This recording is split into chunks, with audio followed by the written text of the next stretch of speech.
5G Batelma, des actualités uniques, dynamiques et renversantes dans le journal TV. Smack, un petit fromager.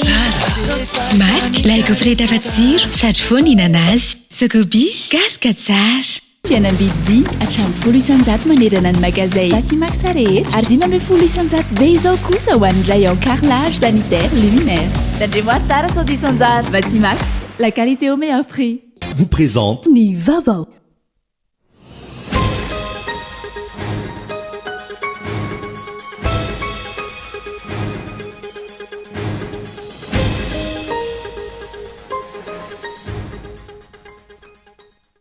manana zoiaro sy tahaka ny safidy nataon'ny olom-pirenena tsiraray indrindra raha ny fividianana no resahana nitaky andraikitra izay zo ananany rehetra izay fa tsy tokony ihanina miresaka fotsiny ihany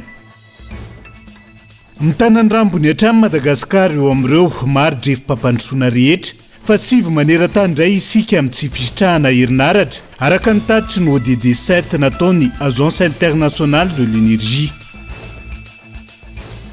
Ny taranjo opération sy ny tantara no isan'ny nananosatrotra ireo mpiadana ny fanadinan'ny mpanjakana CEPE raha ny tapany maraina tamin'ity androany ity lama amin'ny akabeny ny vizotry ny fanadinana tamin'ireo faritra maro.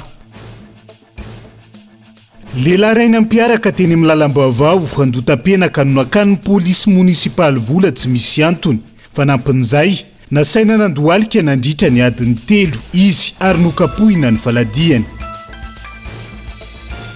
Momba ireo mpifindra-monina tonga ao Frantsa no isan'ny mampizarazara ireo kandida ilatsaka solom-bavim-bahoaka ny antoerana amin'izao fotoana izao efa manomboka ny fampelezan-kevitra ary olo hevitra no saika ambana anatin'izay ny antsy priandreo.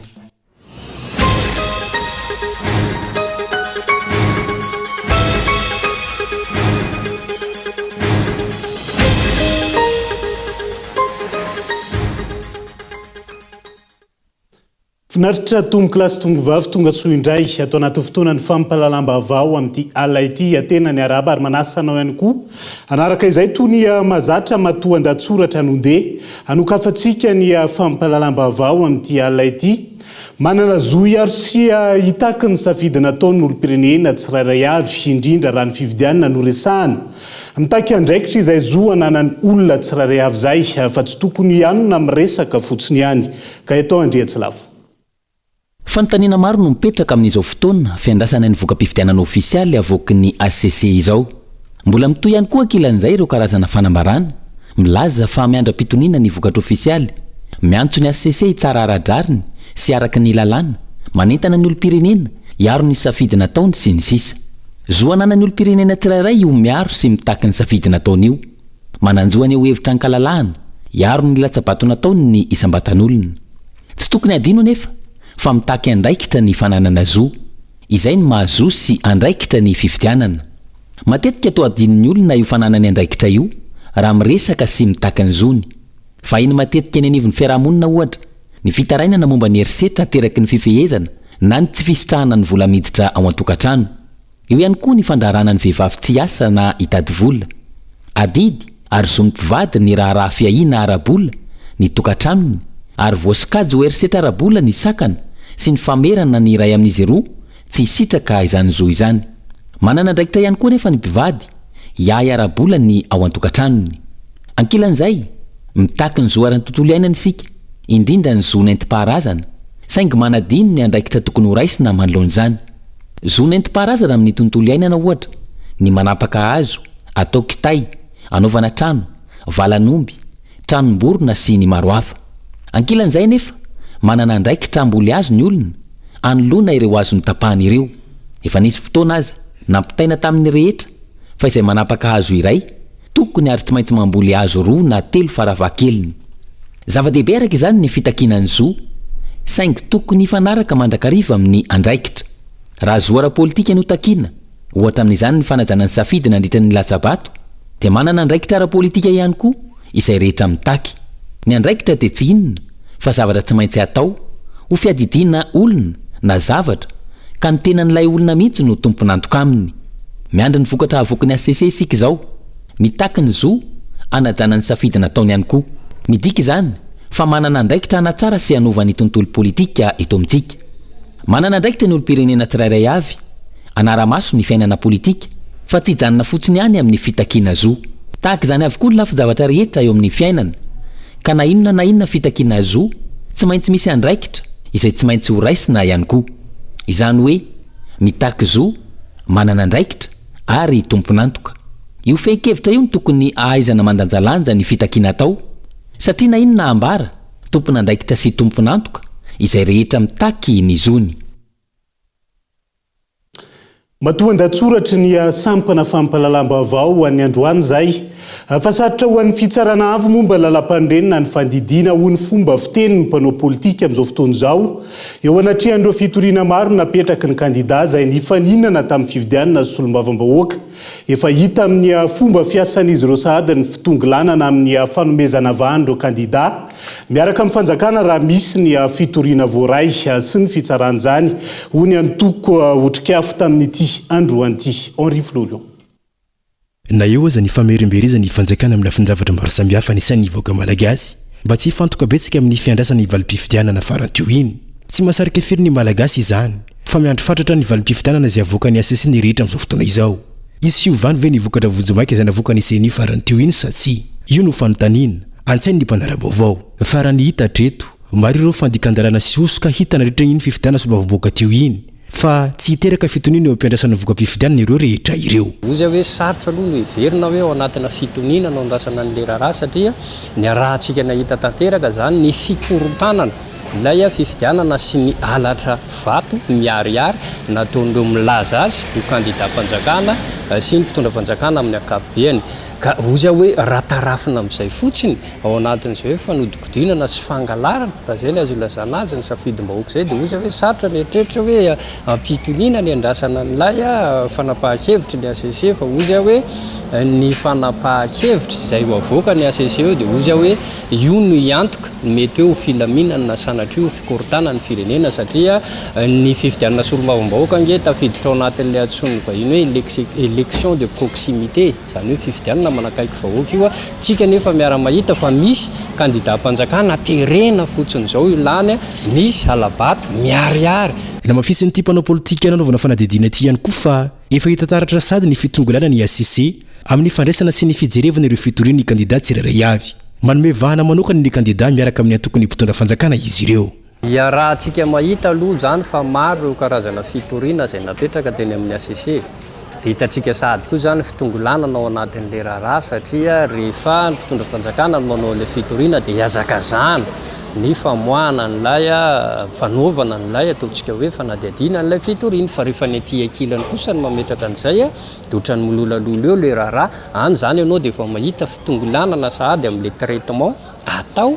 makasika n'le raharaha-pifidianana zay no etiko itenenana hoe io ane mila makalesony tsika satria teto amin'ity firenena ity nge efa nisy zany ACC1 ACC2 resaka fifidianana foana no nampisy an'izany inona nefa ny naterak'izay korotana fiongana ny mpitondra fanjakana tamin'izany fotoana izany ka hamerenako foana hoe lizany efa mafy loatra le zavatra iainantsika eto amin'ity firenena ity ka mety zavatra kely tsy hoe veritsika akory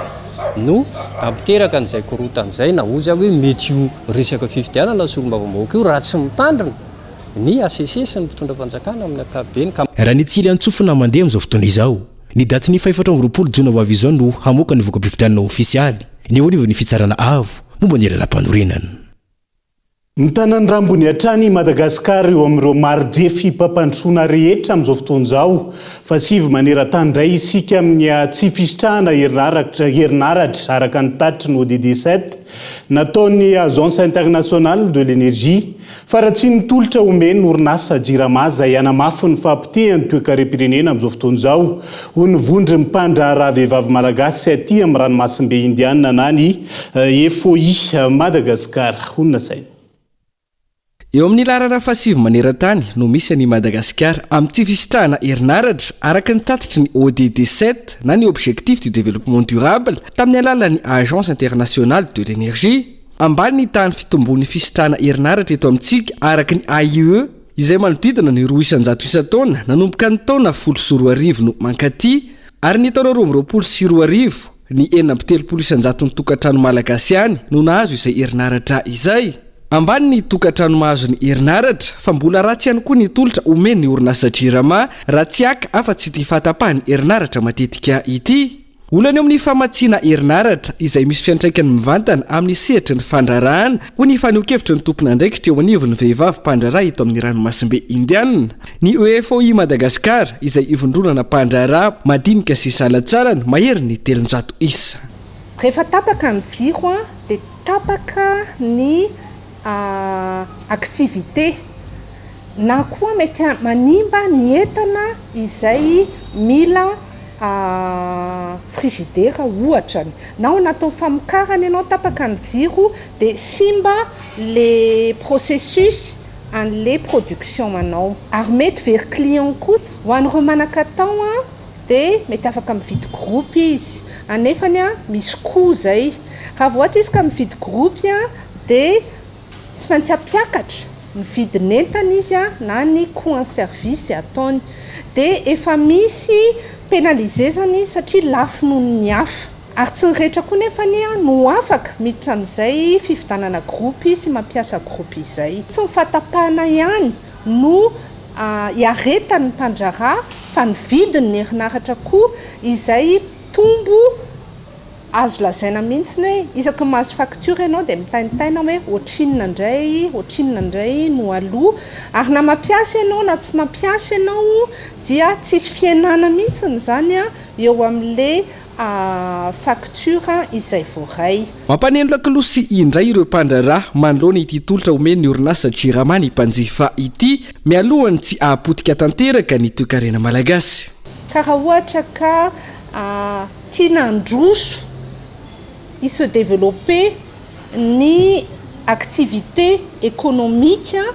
dia everina fa tokony anisany votoan'ny tondraraha ny fitondram-panjakana ny mandika sy mijery vahaolana maika mety hoe ao anatin'ny fotoana fohy aloha dia ny groupe électrogène sy ny panneau solaire angambany mety hoe solution aingana dia ireo zany tokony tena hoe tsy haiko na dia taxen'ny fanjakana na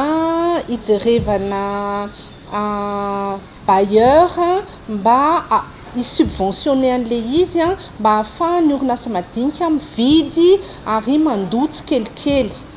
alternative zany. Raha tsy misy ny vahaolana aingana arosy ny fanjakana momba ity herinaratra ity tsy maintsy ena ny fotoana ahafahan'ireo orinasa miasa ena ihany koa ny vokatra ary manaraka izay ny fampidinana ny isan'ny mpiasa. Vokatry ny faratsy ny tolotra eo amin'ny herinaratra izay hatrany orinasa maro no mety anatevin-darana ny sehatra ny tsy manara-dalàna sy tsy manara-drafitra noho ny tsy fahazakana intsony ny fanefana ireo abasetra isan-tsokajiny takin ny fanjakana. Vondron'ny mpandraraha izay mandoda tabatra mampaneno lakilosy momba ity olana mitarazoka amin'ny famatsiana herinaratra ity saingy tsy mbola laharam-pamehana amin'ny fitondram-panjakana io. Iverenantsika eo rehefa avy eo izay olana samihafa mianjady ny mpandraraha malagasy zay fa ray aman-dreny manolo-bato mafana toa sanatria izay no misy eto amintsika amin'ny zao fotoana izao raha ny fomba ataony mpitondra eto amin'ny firenena hoy ny faneho-kevitry Alain Andriamseza tamin'ity androan'ity mampikakaika ny herinaratra ny firenena isan'ny mantra indrindra maneran-tany fa ny teleferika no ny mason'ny fitondrana rajoelina teo anatrian'izay onona saina. Mitana ny rambo ny Madagasikara amin'ny tsy fisitrahana herinaratra araka ny fanadihadiana nataony Agence Internationale de l'Énergie anatin'ny fanatratrarana ny tanjon'ny fampandrosoana maharitra na ny ODD. Olana ny herinaratra manerana nosy itsekilany nataony fitondrana rajoelina laharam-pamehana ary nitrosana vola tsy toko tsy firoana ilay tetikasa teleferika miankin-doha amin'ny herinaratra. Faharoa alohan'ny gisitra Madagasikara amin'ireo firenena maharitra indrindra sy fadiran-dovana indrindra. Zay ny zava-dehibe zany misy firenena ray sisa ny aorinantsika dia tsika ny mahantra indrindra zay fotsiny dia efa malaza an'izany. Fahatelo ny ilana fanjakana nge dia ananana laharam-pamehana amin'ny fomba hitantanana rahapirenena mitovy anaty tokantrano ao ny ilaina ray aman-dreny dia nahitana ny laharam-pamehana amin'ny fomba hitantanana ny tokantrano tsy andehany amin'ny lalana disy raha hitanao fa mivary fe tsy misy dia bombo no vidinao raha ny téléférika aloha dia veriko fa tsy lara-pamena ary ny zavatra hitanga dia ny sarabidin'io téléférika io dia mihevitra fa tsy ho tahaka ny vahoaka malagasy satria ao ataonao hoe ny mpampianatra dia ho amena sarabidy mirary mbola tsy ho takatry ny ray aman-dreny any io fa kilalao amin'ny voalohany dia ataontsika fotsiny fanerinandro voalohany io no mety miredareda raha isy a dia vita izay herinandro voalohany zay a efa tsisy hitaingina ntsony eo fa everiko fa ho fahita io orinasy io. Marojefo maro no miloko mena amin'izao fotoana hitarafana fa mikatso ny firenena marary i Madagasikara ho hiatra ny fanio-kevitra. Ireo tondro rehetra, ireo sehatra rehetra iaran'izay tsindry azo lena na mivantana na ankolaka vokatra ny fomba fitantanana ny firenena izay ahina hitsangana aoriany fampahafantarana amin'ny fomba ofisialy ny vokatra tamin'ny fifidianana solombavim-bahoaka faranteo. Velotaraina manoloana ny fepetrapetraky ny fanjakana sy ny sara-pitaterana makasika ny fanafarana entana avy any ivelany ihany koa ireo mpandraharaha malagasy akoatra ny famerana ny vola azo entina mivoaka Madagasikara ho €1 midangana ny sara-pitaterana ny entana na ny fret izay efa mananika ny $7,000 indray tamin'ity herinandro ity. Mitombo ny olana mianjady amin'ireo mpandraharaha malagasy misehatra amin'ny fanafarana entana avy any ivelany. Loha laharana ny saram-pitaterana ny entana na ny fret izay tsy mbola tafaverina tamin'ny zava-misy mialohan'ny Covid-19. Fisondrotan'ny saram-pitaterana izay efa ho maherin'ny 100 isan-jato. Iny aloha zany tamin'ny volana mes juin iny zany no nisy fiakarana be izy noho le hoe nisy problème le hoe attaque ny sambo dia mila sécurisena dia misy mila micontourner koa anao zany fa tsy mandeha direct zany dia nefa tafakatra $8,500 teo zany ny fretina conteneur ray 40 pieds zany 40 pieds dia zao izy midina 6,500 dia ohatra niakatra 6,800 indray zany tamin'ity herinandro ity zao zany hoe tsy stable zany izy io zao aloha pour le moment $2,800 zany normal ny fret mazava ho azy moa zany fa miakatra masokarena dia etrety hoe par rapport amin'izay zany le hoe €10,000 fotsiny azonao entana dia inona moa zany io misy moa zany dia gaga misy na amin'le teny hoe samby finina hoe hiadivana amin'ny famotsim-bola iny moa ny deran'ny famotsim-bola amin'olona andeha hividy entana. Ankoatra ny saram-pitaterana mamono ny mpandraharaha madinika ny lalàna mametra ny vola azo entina mivoaka ny firenena ho €1 izay efa nanaovan'izy ireo antson'ny fanjakana izay tsy mbola nahenony teny manoloana izany ary manenjana hatrany sazy ho an'ireo mpandraharaha. Fa ny antsika rehefa tsy midéclaré le mivoaka azy ny antsika ne zany hoe tsy midéclaré dia alainy douane 100% ny vola alainy 100% io vola io eritreretinao hoe olona sahala amin'le teo so €108,000 zany €2,600 millions zany franc fa iniona azy dia hoe olona voasambany andeha mety tsy nalalana izy hoe ahoana ny tena teneur an'ity zavatra ty dia nalefa n'le izy mandeha izy dia alainy douane 100% io vola io ary io vola alainy douane io dia 30% amin'io vola CC io dia zarainy mpiasa ny douane zay ao anatin'ny texte mihitsy zay le hoe verbalisateur dia izay mpiasa rehetra miasa amin'io fotoana io na tratrarana an'io mahazo amin'io 30% io zany hoe raha amin'iny vola tratra teo iny zao ny raisina €108,000 €2,600 millions any amin'ny €900 millions lasakany zany ny zarainy mpiasa ny douane. Fanaraha maso ho fiarovana na ny contrôle de sécurité no tazana maneran-tany fa tsy misy ny lalàna mametra ny vola azo entina hoy ireo mpandraharaha. Ny fidirana amina firenena iray no mila hanaovana fanambarana raha mihoatra ny €1 ny vola ampelantanana ary misy ny sazy ho an'ireo mandika izany saingy tsy mitovy ny ampiarina eto amin'ny firenena. Ako ny fanadina mpanjakana CEPE tamin'ity androan'ity no hanohizantsika ny fampahalalam-baovao ny taranja opération sy ny tantara no isana nanosatotra Europiadina raha ny tapany maraina amin'ny akabeny lamma ny vizotry ny fikarakarana saingy nisy tamin'ny Europiadina no niatrika ny fanadina natao anaty fatapahan-jiro raha nitetsy amin'ny CEG be tsy mitatatra 7 hektara 5 taona ny zandry indrindra raha toka 7 taona zokony indrindra tamin'ny Europiadina manerana nosy raha ny vaovao azo tamin'ity androan'ity. tamin'ireo mpiadina fanadinana CPE miisa 7 sy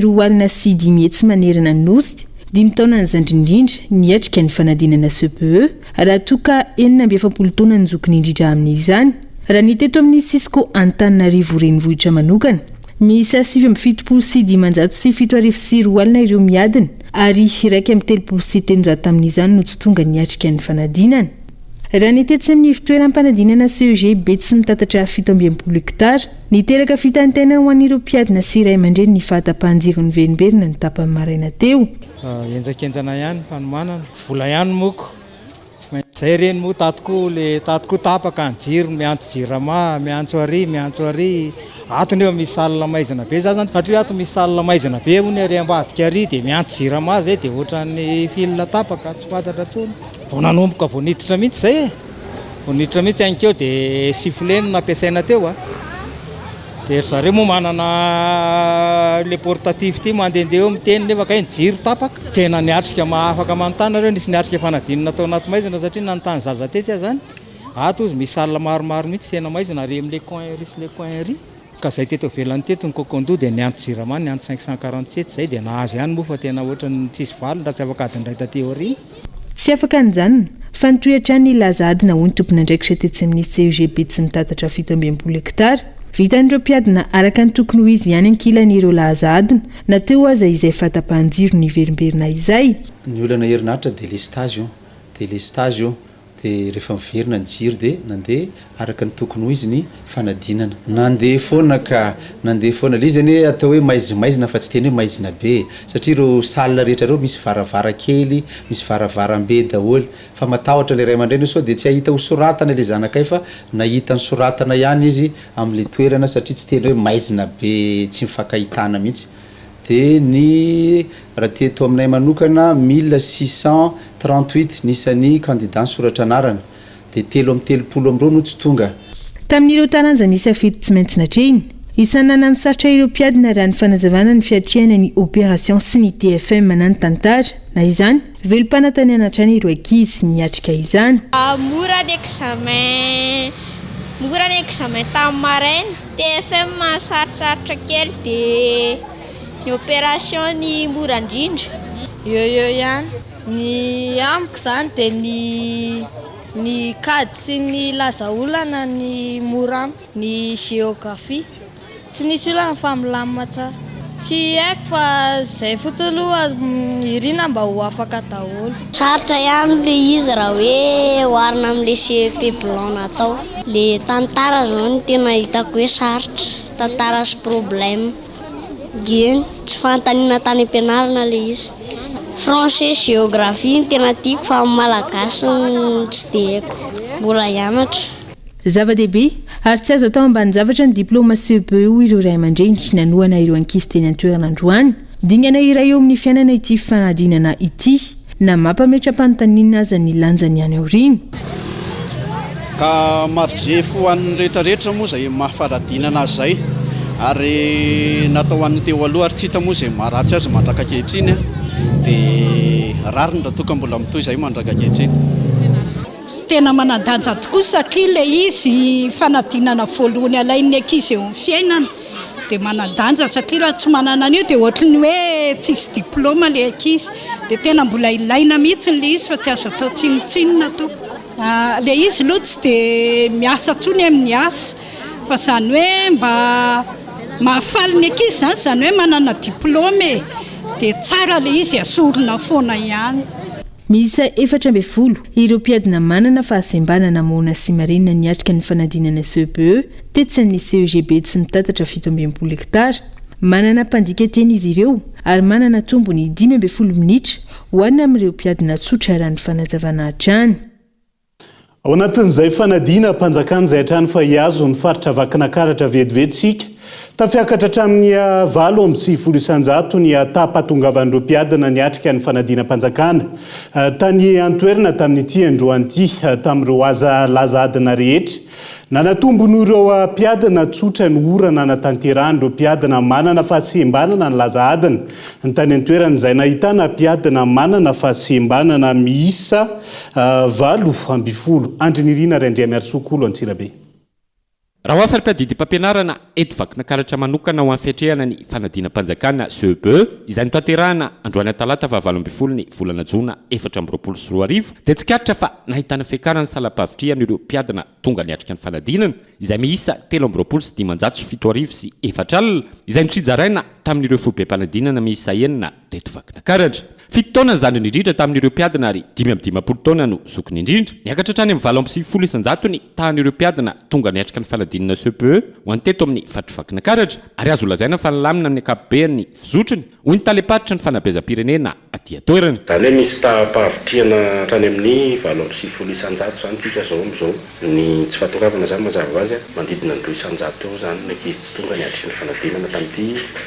androany ity mitapany maraina zay azo antoka fa tsy dia iova firy eo mitapany ariva nany hoe teo tsy iova mihitsy. Ny mampiavaka misy moa zany ireo manana fahasembanana eto vakina karatra zay eto Antsirabe ny tena betsaka. Misy ireo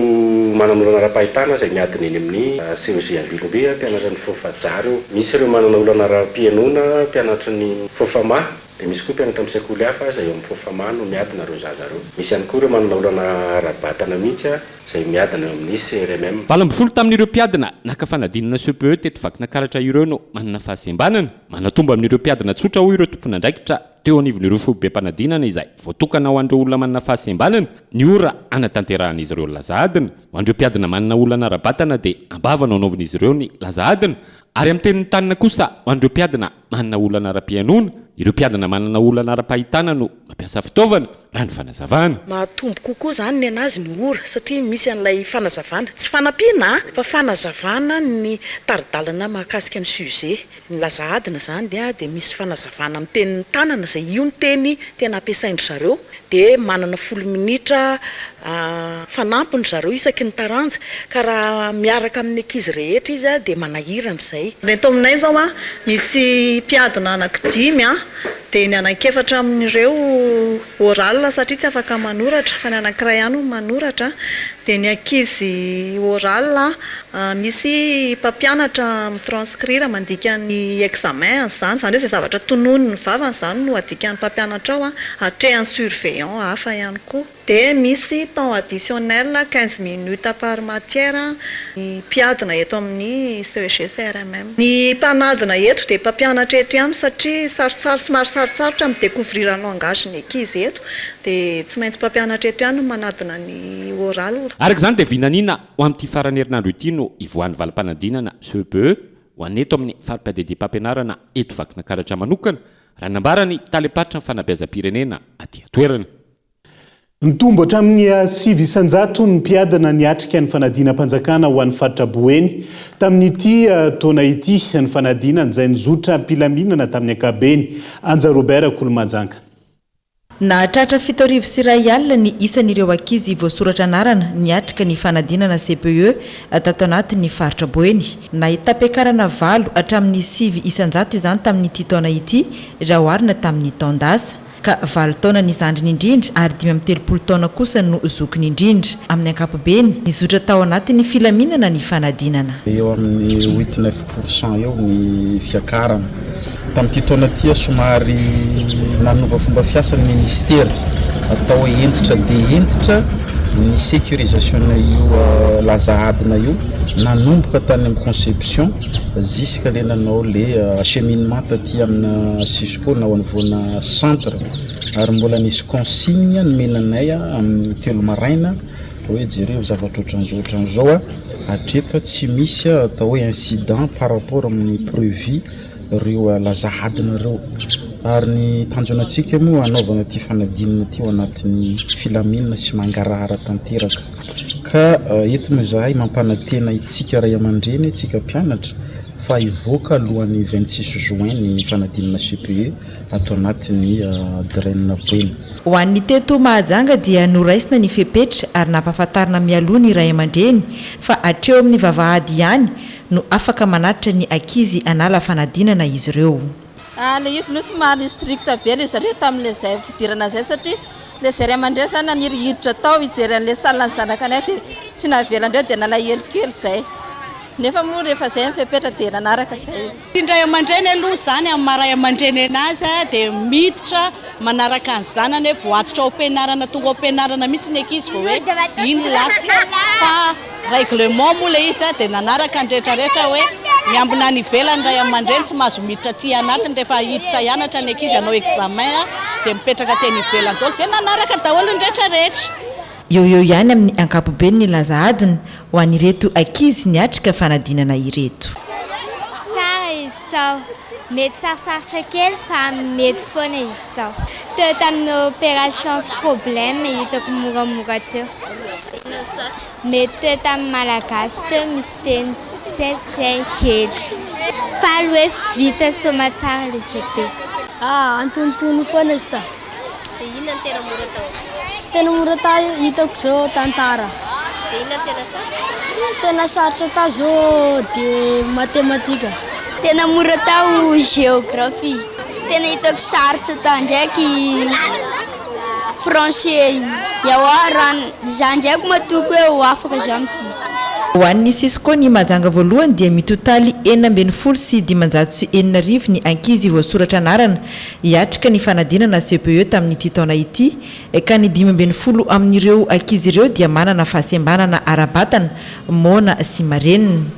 araky ny loaranom-bavao dia izana ivoaka mialohan'ny fetim-pirenena amin'ny 20 ny volana jona izao ny valy ny CPE ho an'ny faritra Boeny. Dia izay ihany koa no hoentsika amin'ny sendvetivety ao anaty doka fohy iverenantsika eo rehefa avy eo ny akon'izay fanadinam-panjakan'izay tamin'ireo faritra samihafa manerina ny Madagasikara eo ihany koa ny trangam-piarahamonina nahazo tovolahy iray rehefa nodaroana polisy munisipaly no ny antony tsy mazava moa zany mahakasika izay aza misaraka aminay rehefa avy eo no anarahantsika izay.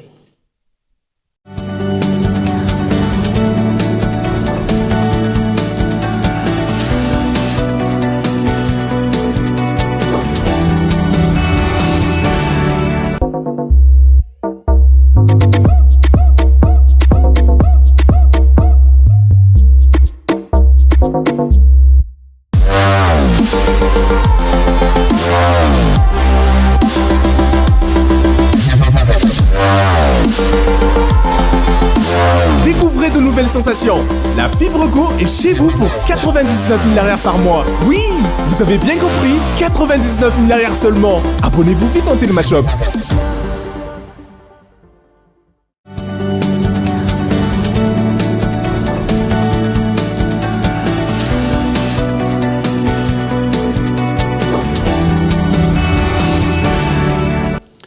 Manatitra ny arabatra ny tomboky lasy tomboky vavy tonga soa indray atao anatin'ny tapany faharoa amin'ny fampalalamba-bao amin'ity alaity verenantsika vetivety ny ako ny fanadinam-panjakana CPE fa hiazo any Toamasina ankizy latsy ampitoana miisa enina avao amin'ny Fonjabe na Ambalatavoangy no niatrika ny fanadinam-panjakana atao amin'ny faripadidi mpampianarana Toamasina voalohany Androany nisy hatrany arak'izany ny fiomanana hiatrehana ny fanadinana nandritra ny taom-pampianarana atao amin'ny fonjany zaza tsy ampitoana herinora zafamanina kolo Toamasina. Mpiadina niatrika fanadinam-panjakana CPE miisa enina tamin'ity taona ity no avy ao amin'ny Fonjabe na Ambalatavoangy. Zazalahy mbola tsy ampitaona avokoa izy ireo ary nanaraka ny fianarana fiomanana ao amin'ny fiatrehana ny fanadinam-panjakana CPE tahaka ny mpianatra rehetra fa saingy fiomanana nandritra ny fotoana ny tazomana azy ireo tao amin'ny fitaizana ny zaza tsy ampitaona. Ankizy tsy ampitaona zany zay be azy ny eto anivony Fonjabeny Toamasina naniry anao ny fanadinam-panjakana teo ny CPE dia teo ireo anao BPC dia namaly ny fangatahanay zany izy ireo zareo avy amin'ny drainina Tsinanana tamin'ny alalany fanomezana mpampianatra dia nanome fitaovana koa izy ireo no entina nampianatra n'ireo ankizy tsy ampitaona ireo zany nandritry ny fotoana maromaro teo amin'ny 3 volana teo ny tena nandeha ny fianarana. Nanampy teo ihany koa ny avy amin'ny Adventiste dia nanome fitaovana koa izy ireo dia nanampy ara-tsakafo koa an'ireo ankizy zay hiatrika fanadinana. Isa enina zany ireo zay manao an'izay fanadinana CPE zay androany ny efatra amin'izy ireo zany ny tena mbola hoe mbola ato anatin'ny Fonjabeny Toamasina fa ny roa kosa efa afaka fa na amin'izay hoe efa afaka zay izy ireo a le anankiroa ireo a efa tanatin'ny fotoana efa nanakaiky ny fotoan'ny fanadinana zany aloha no nafahany dia tsy nisy afaka nampianatra azy tsony tany ivelany dia miverina eo amin'ny salle de classe zany izy mianatra ny maraina sy ny hariva dia mody izy isaky ny amin'ny alina zany hoe tsy matory aty izy fa juste hoe mandeha mianatra fotsiny izy dia mody ny atoandro a ireo anankiroa ireo a nandritra ny fanomanana an'izay CPE zay. Misy ireo zay efa mpiambina zany a eo anivon'ny quartier mineur dia reny ihany a efa mifankazatra amin'izy ireo eo a dia reny no nalefa miambina anjareo mba hoe tsy hataitra anjareo na hoe somary hoe olona tsy zatra fa mba olona efa fantanjareo eo andavanandro zany a dia manamora an'izay fiambenana zay koa dia ny salan'izy ireo koa zany mitambatra zay fiaramiasa niaraka tamin'ireo tamin'ny Cisco Thomasina any zany a dia mba salina mitambatra no misy anazy a dia manamora an'izay fiambenana zay koa. Tafiditra ao anatin'ny famerenana indray ho ao anatin'ny fiarahamonina ny famporisihana ireto ankizy ireto ilofo amin'ny fianarana na dia eo aza ny rafitra napetraky ny lalàna mamaritra ny fempotoana hijanonan'izy ireo ho eo ambany fiambenan'ny fonja hoe anala CPE nefa mbola voafonja zany hoe ny fotoana andalovan'izy ireo fotsiny ny atao hoe atao fonja fa tsy hoe hijanona eto hoe mandrakizay ny rariana zany mba tapitra ny fotoana hitazomana azy ireo mba nisy zavatra hainy avy tato mba nampitombo fahalalana izy rehefa hoe mijanona teo amin'ny fonja be fa tsy hoe nipetrapetra-potsiny dia hoentiny manatsara ny fiainany mba tsy hiverenan'izay zavatra ratsy zay fa mba mirosony tsaratsara kokoa hatramin'ny fiainana. Raha afaka fanadinana zany dia misy foana manko ny fampianarana zany ho atao amin'ireo classe intermédiaire zany aloha mandra-pahatonga n'le hoe afahany miatrika ny BPC satria misy ny fiaraha-miasa iarahanay miaraka amin'ny association Sonoza le association n'ireo normalien eto Thomasina zany nanome tanana anay izy ireo nomeny Ramatoa Natsinanana miaraka amin'ny Cisco Thomasina izy io dia zareo no manome mpampianatra zany le mampianatra eto mandritra ny fotoana dia zareo zany manome mpampianatra manofana an'le ankizy aloha zany mandra-pahatonga n'le hoe afahany manana bazy miatrika ny examen mpanjakana manaraka indray. Raha ny atrika CPE androany aloha zany dia ny 17 taona ny zandriny indrindra ary 19 taona no zokiny indrindra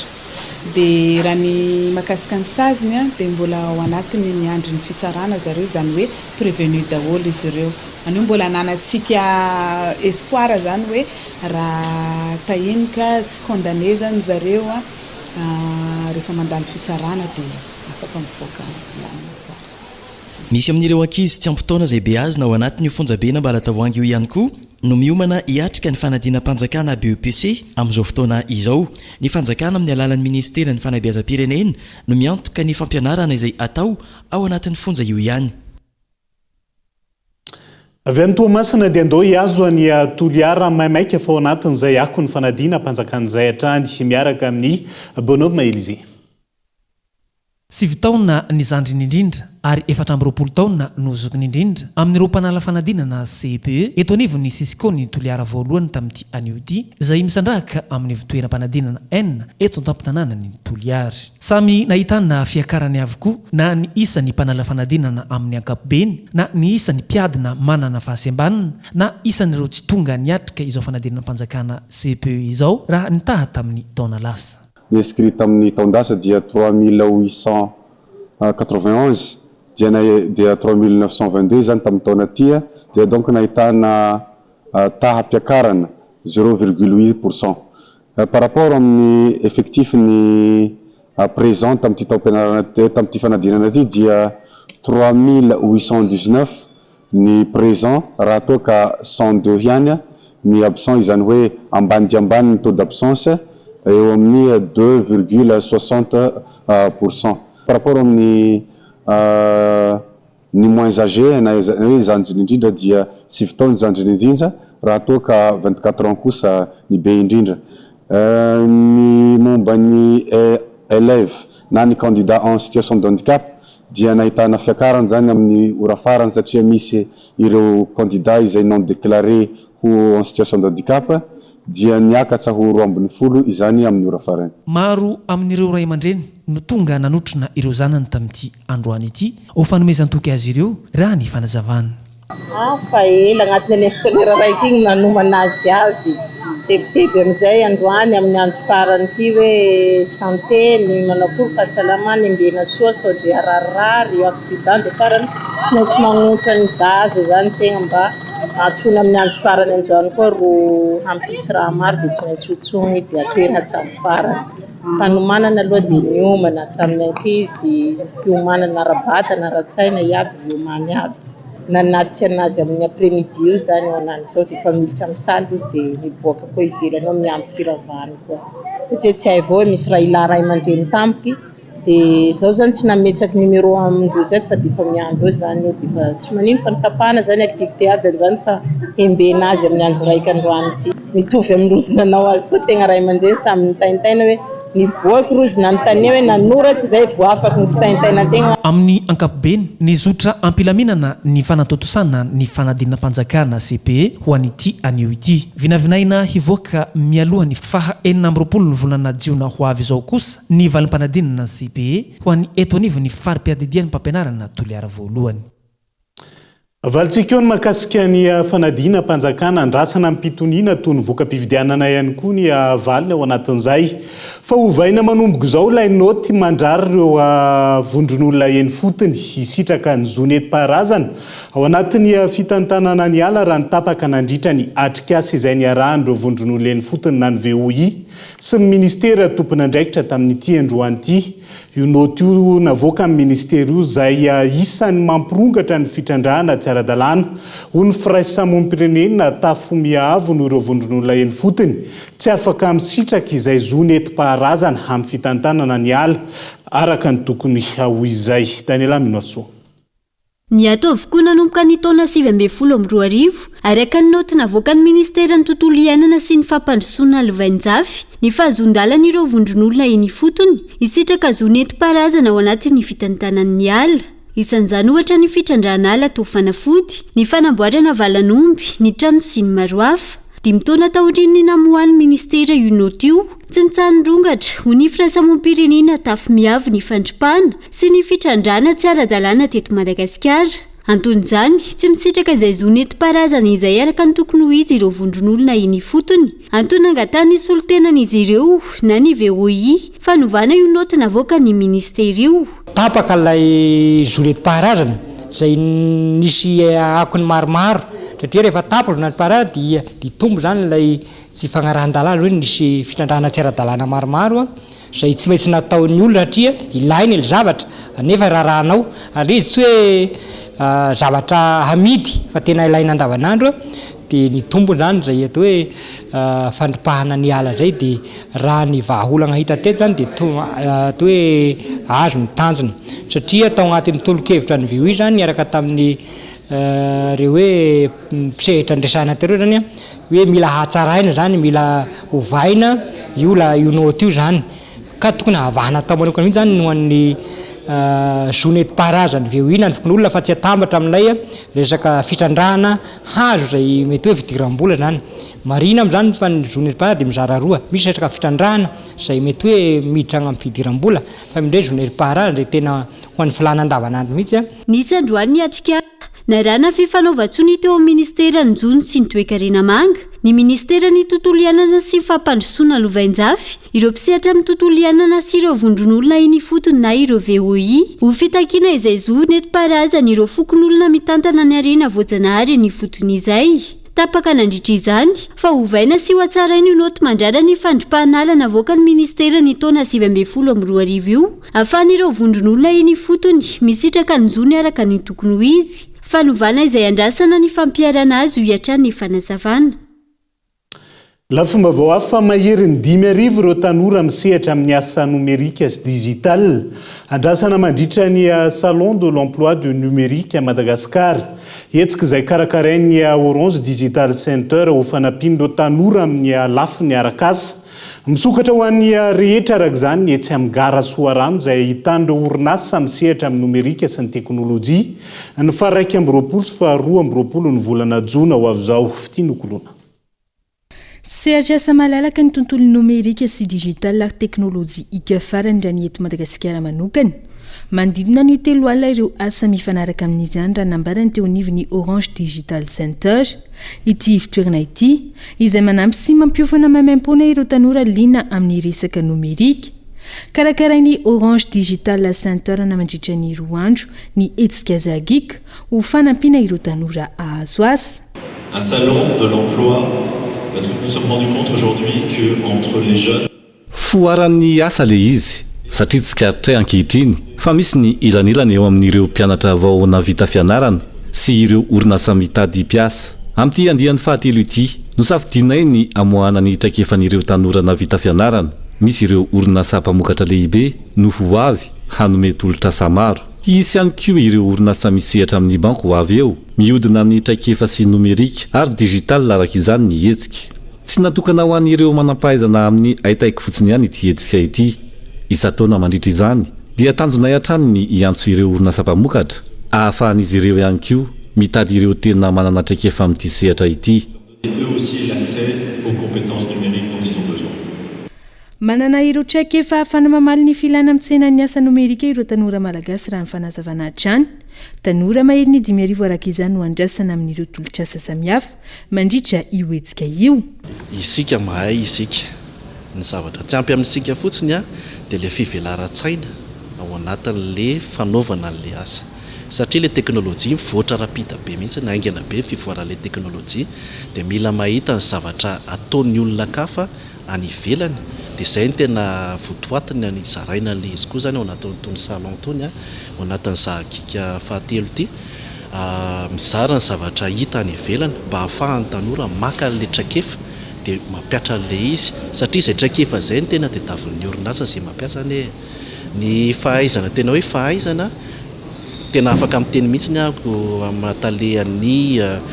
ressources humaines na hoe tena mahay ny mpianatra malagasy ny tanora isika zany mahay ny zavatra tsy ampy amintsika fotsiny dia izay mivelatra zay inona ny ataon'ny olona inona ny fivoaran'ny teknôlôjia ohatrany ahoana ny fandehanan'le izy eran-tany dia raisiny izay traikefa izay dia ampiarina eto amintsika eto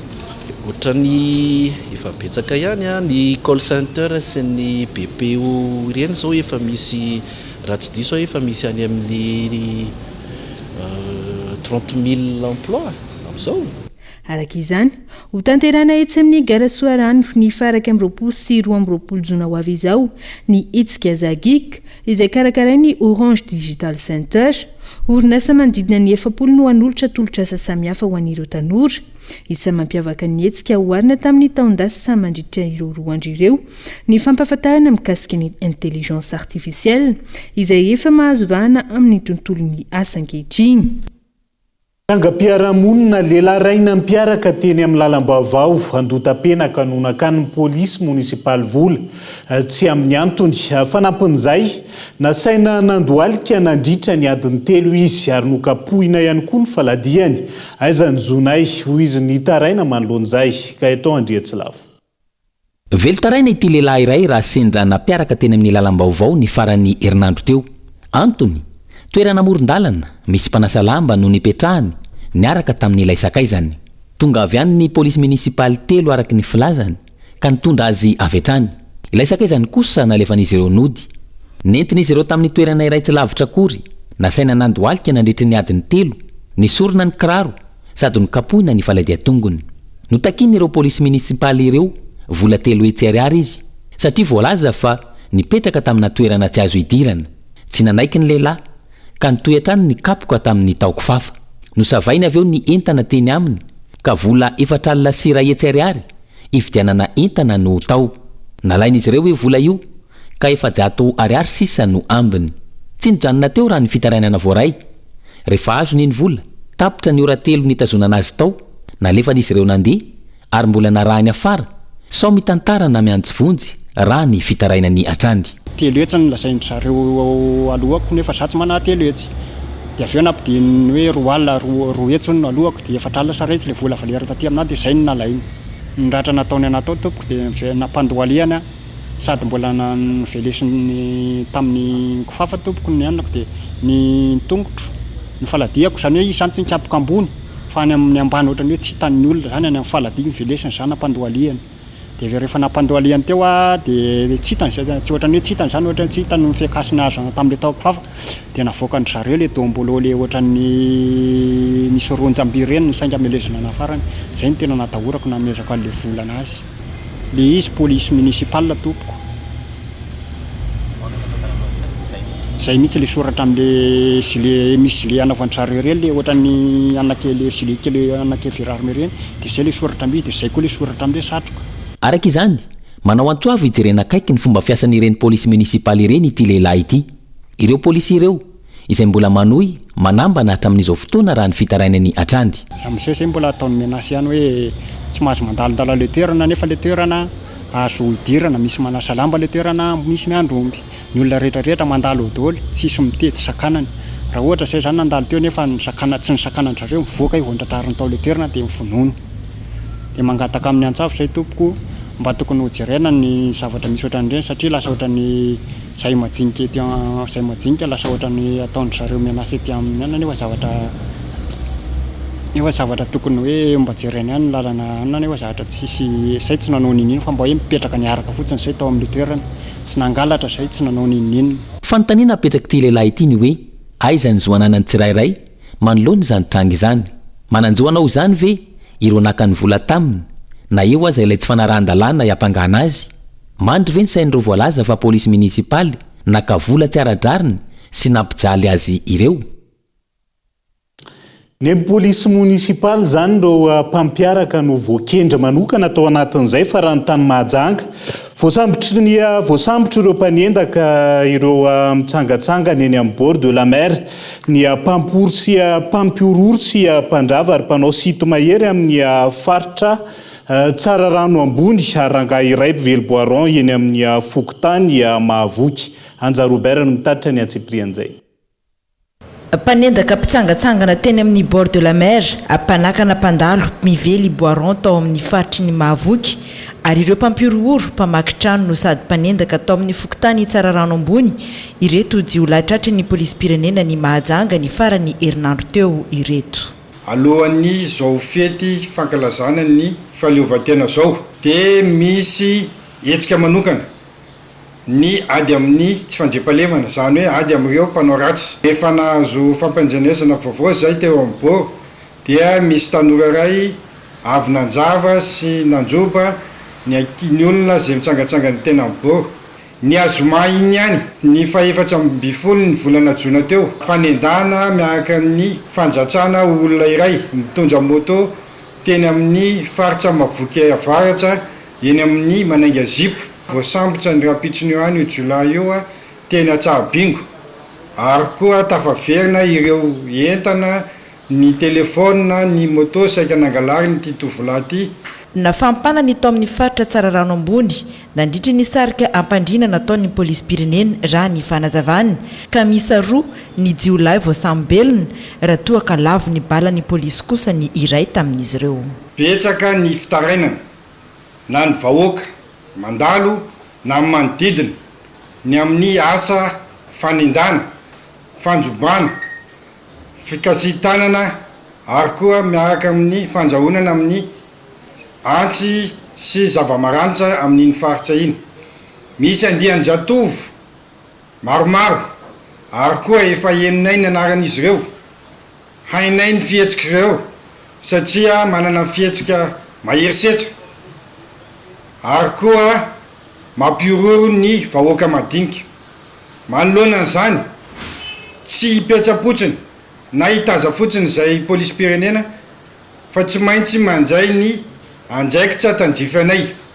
ka eto misitona antsika ray aman-dreny vahoaka manodidina mba samy hifeny zanakitsika satria fantatsitsika tsara ny fihetsika ireo zanakitsika ireo ny zavatra nataony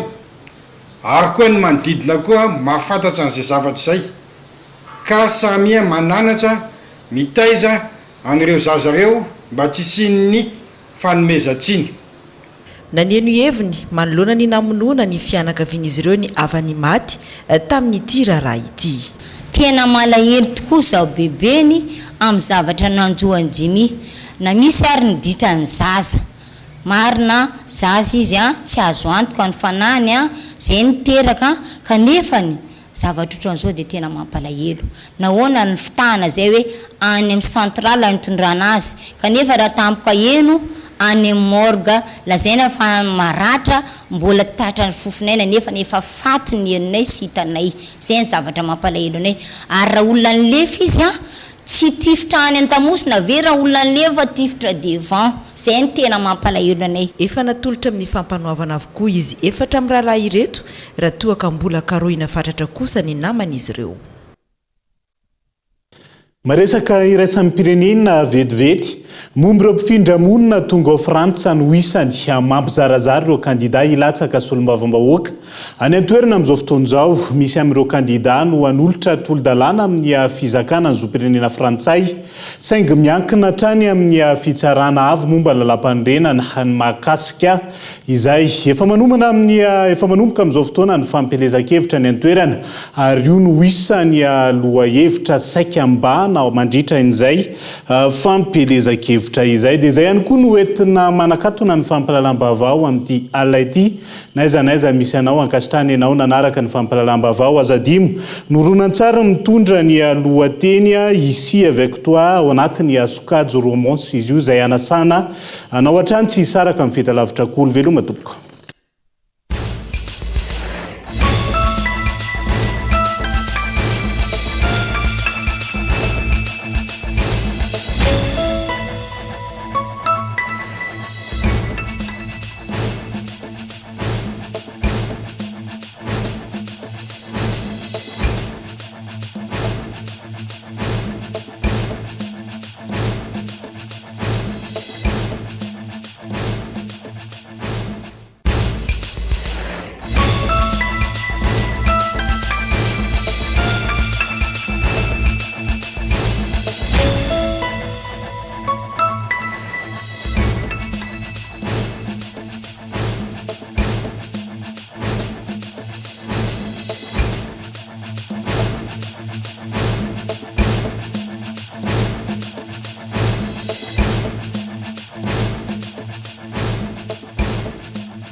Laiko tafatsiro sady foana inanazy sokobis gaska tsara Pianambidy hatramin'ny 10 isanjato manerana ny magazay Batimax rehetra ary 10 isanjato be izao kosa ho an'ny rayon carrelage sanitaire luminaire. Tandremo tara sao disanjara Batimax, la qualité au meilleur prix. Vous a présenté Ni Vavo. 5G Batelma, des actualités uniques, dynamiques et renversantes dans le journal TV.